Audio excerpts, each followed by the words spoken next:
the greatest of all time, the GOAT, the one single driver who is greater than the other 770 drivers who have graced Formula One. When we hear the word GOAT, we instantly think of drivers like Ayrton Senna, crosses the line, his own team is the world champion. Alan Prost, Takes the lead, it's happened! Sebastian Vettel, You are the world champion! The world champion! Fernando Alonso,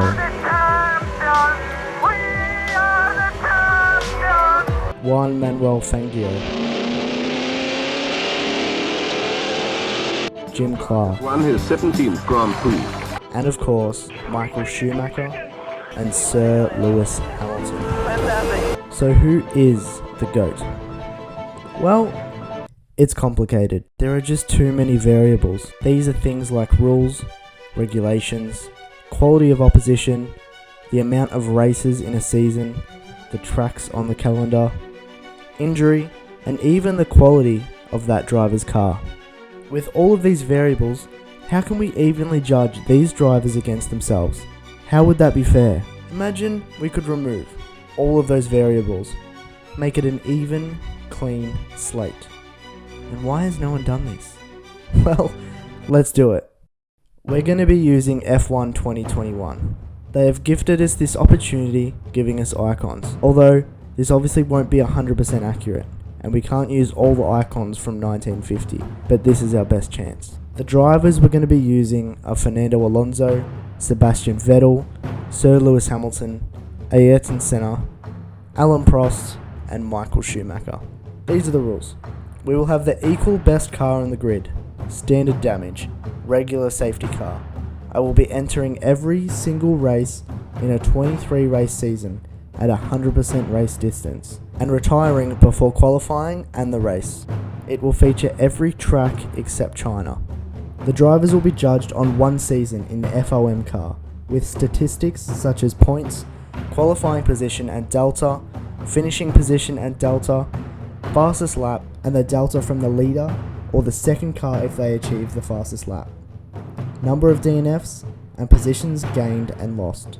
They will be tallied up against each other. It is that simple.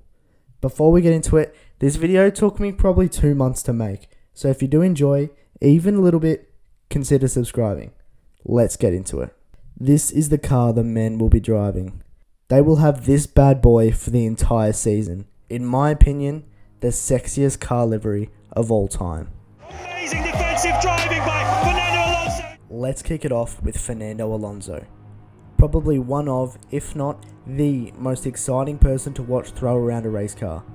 One of the best to ever do it. But how does he fare up against the other greats? Fernando Alonso, 40, was born in Spain. He has 2 championships to his name, also losing a championship by 1 point. He has raced for Minardi, Renault, McLaren, Ferrari, and currently races at Alpine. Fernando has 340 race starts, 98 podiums, 1,990 career points, 22 poles, and 23 fastest laps. He didn't get his first win until 2 years into his career, winning the 2003 Hungarian Grand Prix. His last win was all the way back in 2013 in Spain, his home race. Fernando's an outstanding driver, but his results in this simulated season didn't really show it. Fernando's biggest win come in Monaco. He won by a chill 21 seconds. A DNF in Portugal hurt his focus, but he secured a podium in the next 5 races, winning 3 of them. Those being his home race in Spain after qualifying P4, Monaco, and Canada. He also snatched up a win in Imola, giving him a total of 4 wins. He got 2 pole positions coming in Monaco and Baku. Alonso finished the year with 288 points, finishing P3 in the championship standings to Lewis, now an 8-time world champion, by 131 points. Fernando's average qualifying position was 5.3, only securing 2 pole positions. His average delta to the pole sitter was 0.292 seconds. He often had to make up for a bad qualifying, but ultimately he lost 2 positions throughout the year. Without his one and only DNF, he would have gained 16 positions throughout the year. This wasn't to be overshadowed by his average finishing position, which was P5, meaning he raced better than he qualified. Although, when he wasn't racing well, it was evident. His average delta to P1 was 18.53 seconds. Disappointingly, he had no fastest laps, off the pace of the quickest driver by 0.514 seconds. So I have to ask the question, was his race pace actually better than his qualifying pace? Well, now we have a benchmark, and a respectable one too. Sebastian Vettel swerving, weaving, dancing to the checkered flag. He wins. Seb, what a man. Yes, he's in the GOAT discussion on the track, but he's not only in the GOAT discussion off the track, he's the man holding the microphone. But he can talk the talk, we know that. But can he walk the walk? Sebastian's prime was almost unmatched. It got to the point where P1 was not up for debate. He was a rocket in that Red Bull. Now racing for Aston Martin, he won 4 straight championships for Red Bull between 2010 to 2013. Entering the sport as a young kid in 2007, he won his first race for Toro Rosso in Italy, 2008. Since, his last win come in Singapore, 2019, although he's been close a couple times between then and now. He has 284 race starts, 53 wins, 122 podiums, 3,066 championship points, 57 pole positions, and 38 fastest laps. That's only hopefully going to climb, seeing that he's still in the sport. Now you know how dominant he was in real life. You'll be shocked to hear that F1 2021 didn't treat him well. His biggest win come in Monaco, winning by 16 seconds, which is a dub because it's such a skill heavy track. After that Monaco win, he had to wait until Mexico for his second and only other win of the season. He finished the season with 297 points in P5. He was 122 points behind the championship winner, Lando Norris. In the equal fastest car, and as a big fan of his, I was extremely disappointed. With those 2 wins, he had 9 podiums throughout the season with a bundle of P4s. His qualifying was poor, with an average delta of 0.387 seconds to the pole sitter, on average starting from P6, although he would make up for it in the race, finishing more or less in P4, but 15.171 seconds behind the race winner. He secured only 1 fastest lap, which came in Hungary, where he got his only pole position, but finished P2 by 1.4 seconds. On average, he was half a second slower than the fastest car on Sunday. No DNFs, which is amazing, but here's where it gets better for Sebastian. He gained 46 positions. Yes, 46 positions throughout the season. The most coming in Brazil, where he qualified P9, but finished on the bottom step of the podium. A true great, but more or less disappointing in the simulated season. Although, proving he's the overtaking king. Alain Prost, as ever, is starting to charge. Alain Prost. The 67-year-old Frenchman who drove from 1980 to 1991 and was active again in 1993. With 199 race starts, Prost achieved 51 wins, 106 podiums, 786.5 career points, 33 pole positions, and 41 fastest laps. His first win came in the Argentine Grand Prix in 1980, while his last came in Germany in 1993. Pretty goated statistics, but how does he stack up against the rest of the field? Over a 23 race season, Prost achieved 7 wins from 3 pole positions. He had a ripper start to the season, winning 6 of his first 8 races, coming second in the other 2. Alain then kind of fell off, getting no more pole positions and only 1 more win for the remainder of the season. This includes 1 DNF in Mexico. Prost's biggest win come in Azerbaijan, where he won by 15 seconds. Alain got a Grand Slam in Monaco, which is impressive. Prost finished the season with 332 points and P3 in the championship, losing out by 80 points to the 2 Mercedes boys and Valtteri Bottas, who became a 1-time world champion. There isn't much to ramp home about his season. At the end of the season, Alain Prost's average qualifying position was 4.696, with an average qualifying delta of just over 2/10. His average finishing position was 4.7. His 7 wins means he won 30% of the races he entered. On average, he finished 11.2 seconds behind the leader. He had 9 fastest laps, on average having a lap just under 2/10 slower than the fastest car. With 1 DNF, he lost 2 positions throughout the season, Without that DNF, he would have gained 16. And Senna goes through into the lead. He's passed Alain Prost, so... A name that holds so much weight, it's not even funny. Nicknamed Magic Senna for a good reason. Up until his death in a Formula 1 car in Imola 1994, he was regarded as one of the best to ever do it. Born in Brazil 1960, he raced from 84 till 94, driving for Tolman, Lotus, McLaren and Williams. He won 3 championships in 88, 90 and 91. Entering the sport in 1984, he got his first win in Portugal, 1985. His last win came in 1993 in Australia. Between those races, he achieved 39 wins, making his total 41. He achieved 80 podiums, 614 career points and 19 fastest laps. Qualifying was by far his best attribute, securing 65 pole positions, including the one in his fatal race in San Marino. Into the simulation. Senna's biggest win came in Monaco, where he won by 11 seconds. In this race, he got a Grand Slam. His only hiccup come with a DNF in Monza. 12 podiums and 8 front row starts is nothing to scoff at.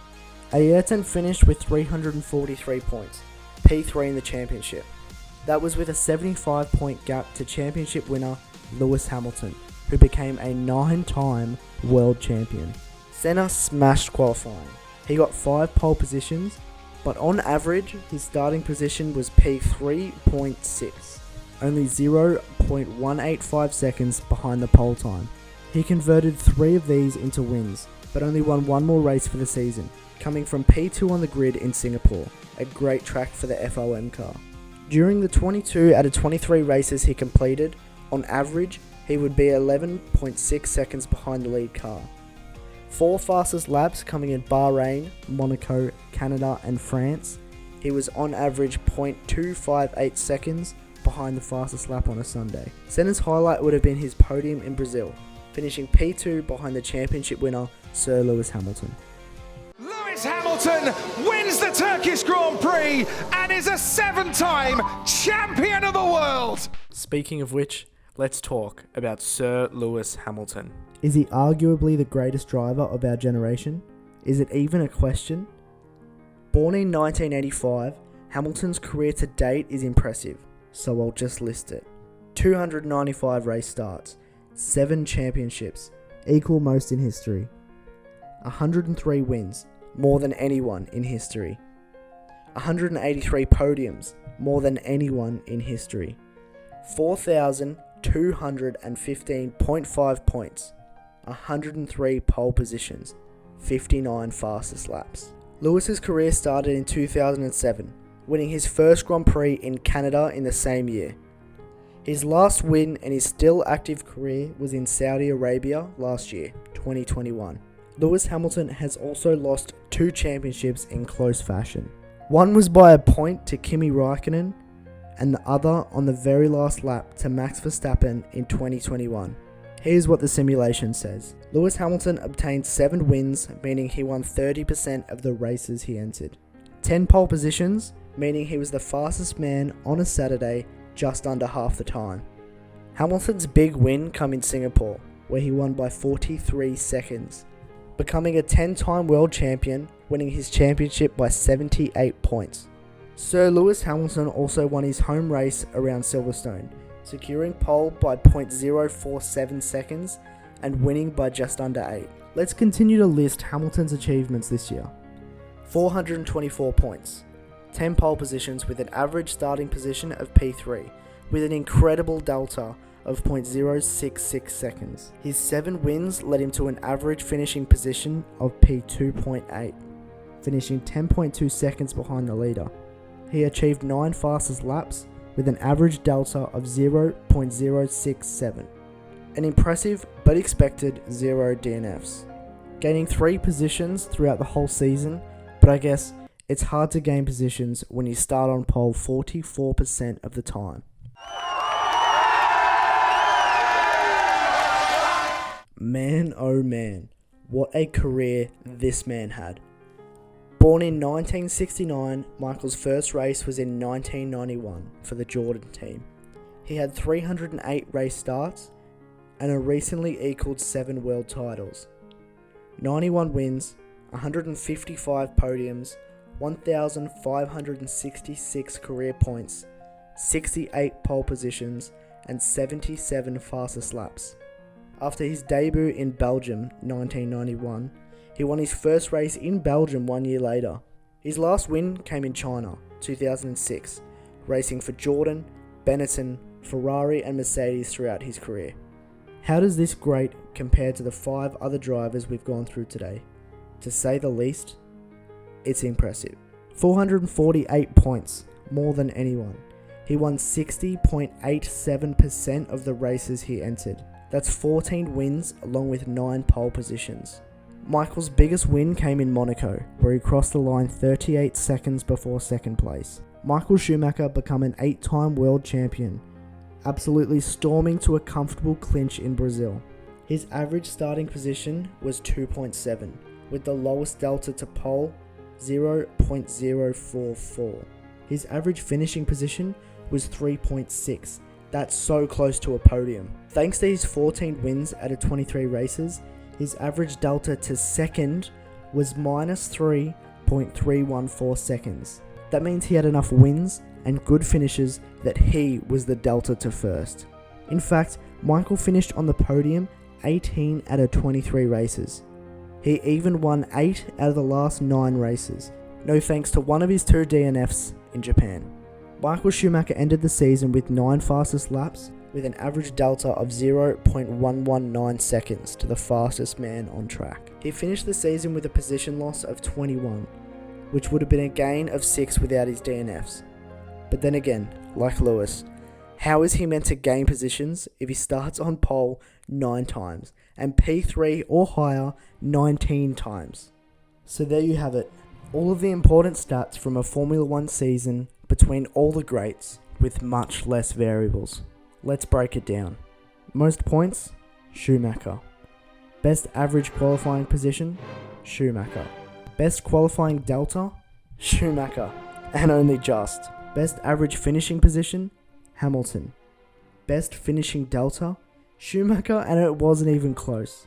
Most fastest laps, that was a tie between Hamilton, Prost, and Schumacher. Best fastest lap delta, Hamilton. Most DNFs, Schumacher.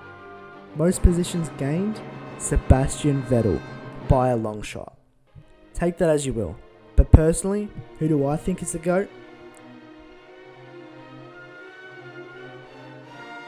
Again, it's complicated.